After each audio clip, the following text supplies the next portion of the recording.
Doug Fry is a goldsmith who lives and works in Saskatoon. His comprehensive knowledge of both precious and semi-precious metals allows him to create jewelry which shows a highly developed synthesis of material and design. Fry's one-of-a-kind pieces reflect his commitment to making jewelry which is functional, comfortable, and aesthetically pleasing.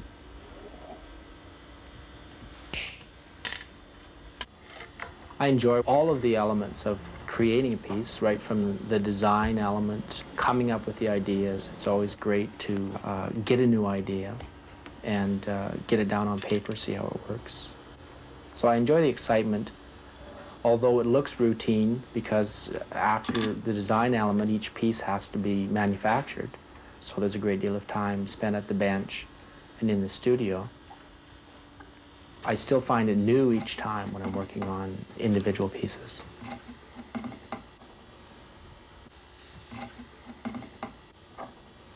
Neanderthal and cavemen were wearing beads, bone amulets, things like that that had been carved and were obviously made to be worn around the neck. So I think some of those types of pieces are probably the earliest pieces. In terms of metal jewelry, gold is probably one of the first metals, from what I understand, that was used in jewelry objects to be worn. And some of those dating back to the Sumerians, probably previous to that as well. And some of them would have religious significance, some sort of ceremonial significance. But I think when you get up into later Greek and Roman times, people bought jewelry much for the same reasons as people buy jewelry today, to make themselves look nice.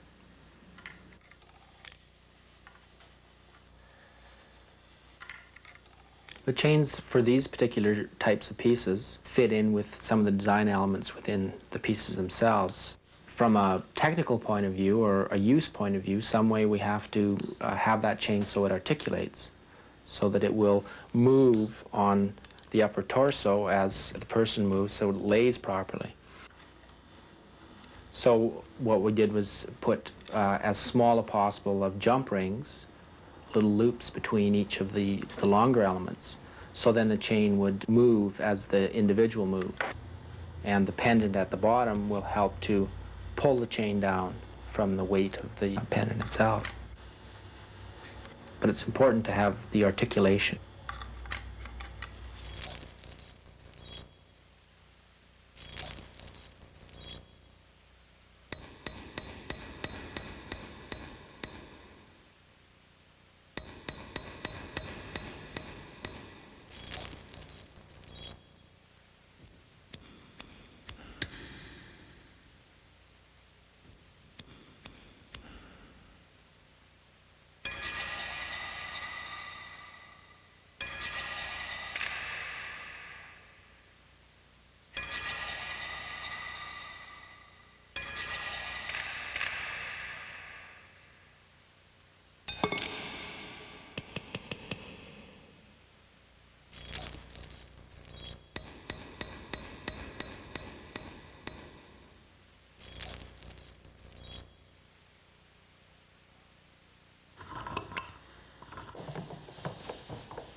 The medallion itself is sterling silver and 24-karat gold. What I've been doing is creating a subtle pattern on the surface by roller printing with paper the silver before we start doing the medallion.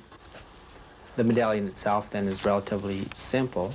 We're using a technique of piercing out shapes within the circumference of a circle and then applying 24-karat gold onto the surface to get a contrast between the white of the silver and the very yellow of the 24-karat gold. The design elements in the piece itself come from an interest in archaeology and the whole aspect of the prehistory of Western Canada. So I decided I would do a series of pieces incorporating elements that I personally thought represented some of the prehistory of this part of Canada.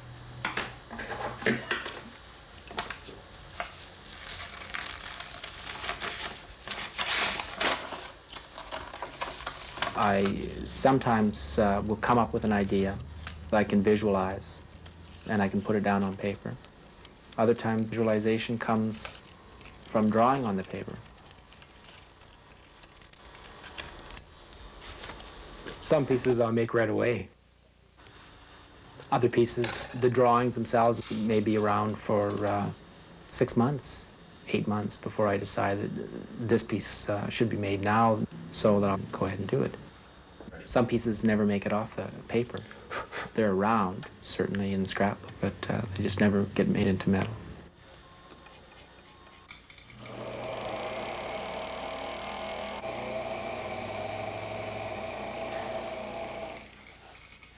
I like my objects to be beautiful. I'm not trying to make political statements with the types of objects that I make. I want it to fit in with the body when it's worn, because the ultimate place where my pieces will go is to someone who's going to wear that piece. So that when I design pieces, I certainly have that in mind, that it's going to have to be on somebody. And the difference between having something on your ears, having something on your finger, there's different elements. There's movement that you can allow in an earring, where with a ring you maybe don't want that type of movement. So those are factors that I consider when I'm doing pieces. And there's certainly a debate amongst the people who are maybe critics or people who have come via the fine arts route regarding the constraints of functionality. And I've never particularly found them as a constraint, a challenge sometimes, but certainly not a constraint in terms of the types of designs that I've been interested in producing.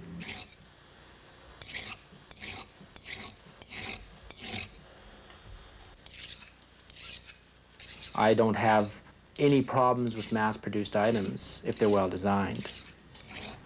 My choice has been to do limited production items, to do a lot of one-off items or series. And part of that is because I have no interest whatsoever in being a manager. And as soon as you start mass producing, you lose the contact with the object and you become a manager. It is a standard European way of going, but I've avoided it. I've been fortunate from my point of view.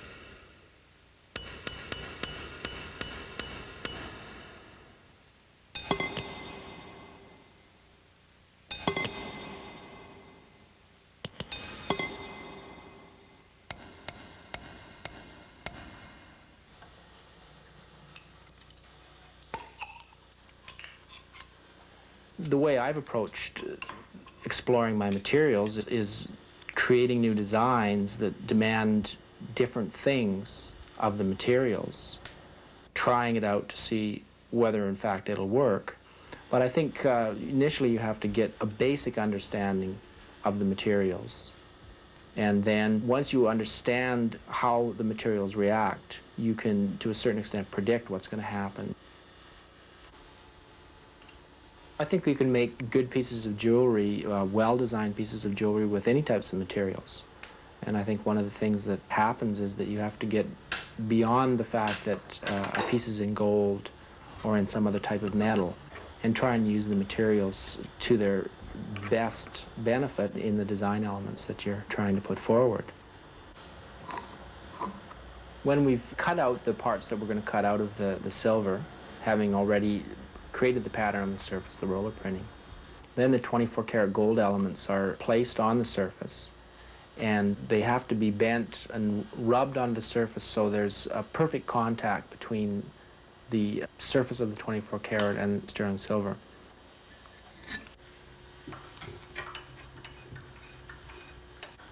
Then with a torch we can heat them up, and the 24 karat gold will bond or fuse onto the surface of sterling silver. I think the contemporary craft movement is pushing design elements into our everyday objects. A lot of people in North America don't realize how much design element can go into the everyday objects that are around you. If there's some type of design element right away, it becomes art. And I think there are other cultures in other parts of this world who appreciate design elements in everything. And I think the contemporary crafts movement is pushing that to a certain extent. And I also think that a lot of the objects that are being made within the contemporary craft movement will have longevity in our society.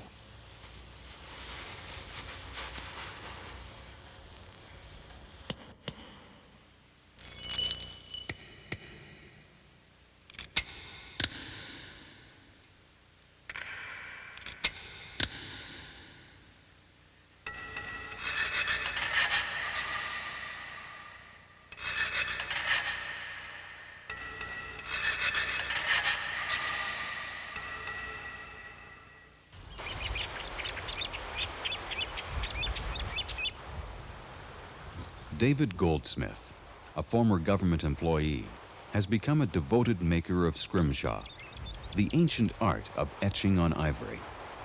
Practiced by sailors, scrimshaw became known as the whaler's art and was often associated with the sea. While Goldsmith is careful to maintain traditional techniques, his use of prairie imagery expresses his love of the natural world around him and his concern for the environment. I started Scrimshaw about 3.5 years ago. I had read the book Moby Dick by Herman Melville after having read it as a younger person. And in there, in the early chapters, they mentioned Scrimshaw or Scrimshanders. And I didn't really know that much about it. I didn't know what a Scrimshander was. So I borrowed a book from the library just to see what it was about and thought it would be interesting to give it a try, and so I did. Scrimshaw is normally done on an ivory, and I didn't want to find any new ivory. And a friend of mine refinished old pump organs and player pianos. So I thought maybe if he had a key off one of those instruments, that I would give that a try, and that's what started it all.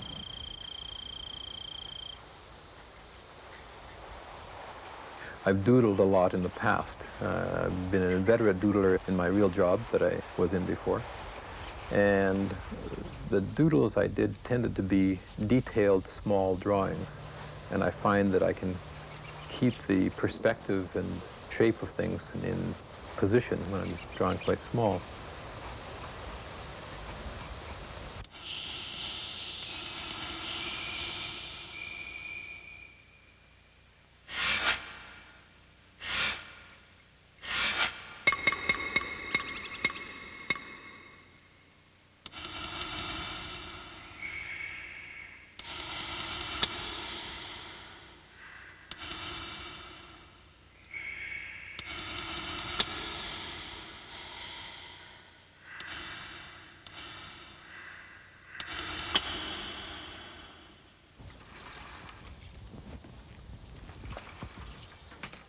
I am a conservationist, and I believe that we should preserve our environment, and especially those animals that are endangered species today.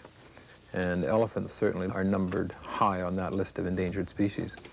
I won't use any new ivory whatsoever, and so I've sought out different mediums to work on that will preserve those animals and yet allow me to preserve the art form, if you wish, as well. I use old piano keys, and the other medium that I used is old mammoth tusk. And this is rather an exotic medium. The mammoths were roaming throughout the northern hemisphere 10 or 12,000 years ago. And actually in northern Siberia, they found enough of the mammoth tusk frozen in the peat bogs in the permafrost and have exported these mammoth tusks through an international minerals market. I buy it through a mining company in Canada, and it gives me a much more varied surface to work on. It's very rough when I first get it, but with some sanding and polishing, it gives me different textures and colors and shapes and sizes, and makes it more interesting.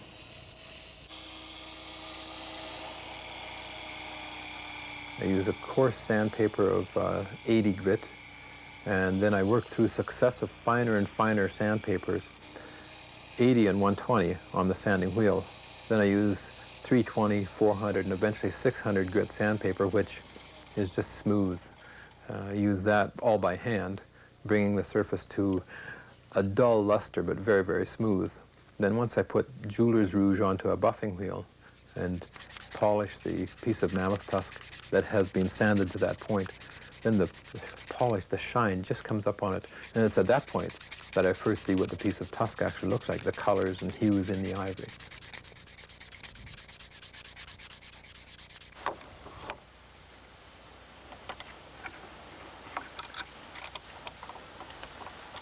When I first take a piece of the mammoth tusk ivory, when it's rough, I can't tell at all what it's going to be like inside once it's polished. And quite often I'll have a piece that is polished and I'll leave it sit for a period of time till it comes to me or till I decide what should be upon it. Others stand out quite readily. We were polishing a piece and it clearly looked like a Saskatchewan horizon and distant clouds. Others are quite plain and you can put whatever you want on it. Each one is different.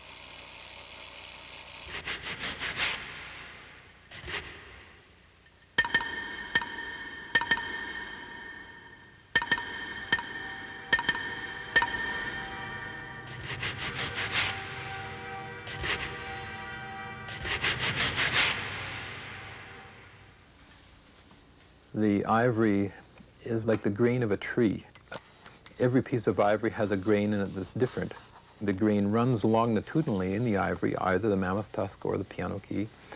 And when I'm etching it, my knife will run along with the grain much differently than what it'll run across the grain, just like what a carpenter's saw runs differently. The different ivory is also different hardnesses. Some are very hard and some are not so hard. I have to try each piece differently to know what it's going to be like, and then adjust my pressure, my technique, or my strokes accordingly. The mammoth tusk particularly will vary from one piece and vary within one piece itself to hard and soft or brittle.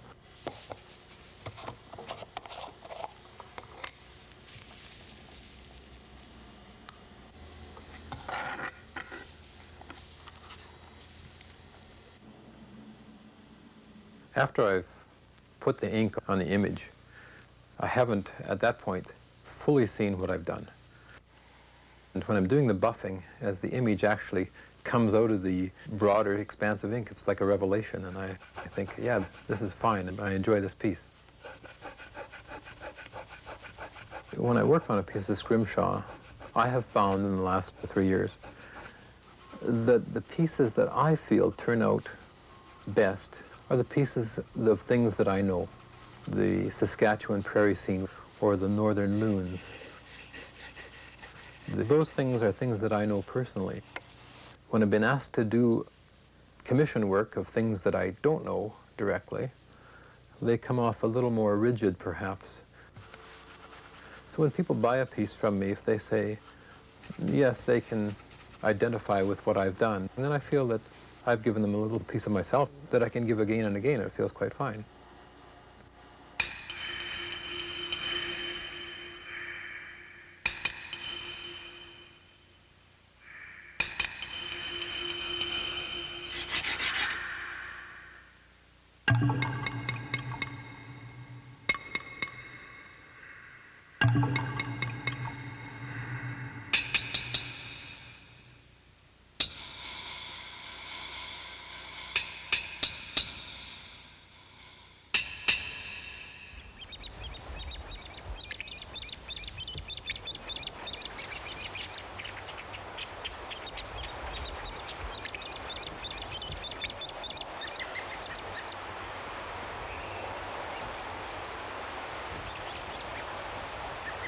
I never thought of craft as a way of life 3.5 years ago.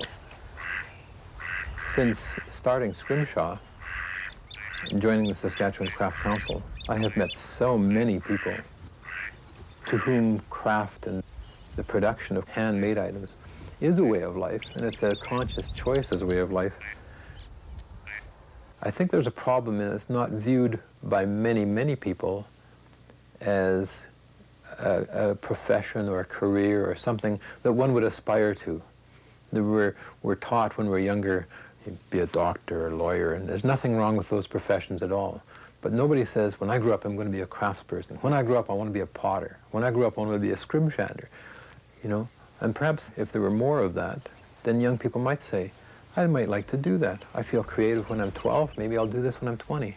You know, and we might have more young people entering the craft world as producers and makers and creators of craft items.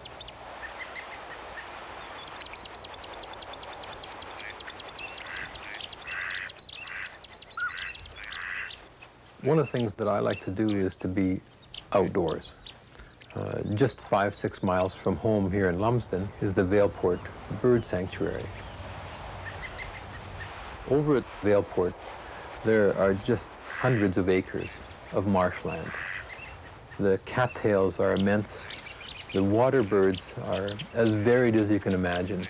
There's flocks of geese, Canada geese, snow geese. There's pelicans, swans, every duck imaginable make their home there through the summer. You can go over there and just sit on the side of the hill and watch the activity as the whole place is just alive with the sounds and the movement of nature at its best.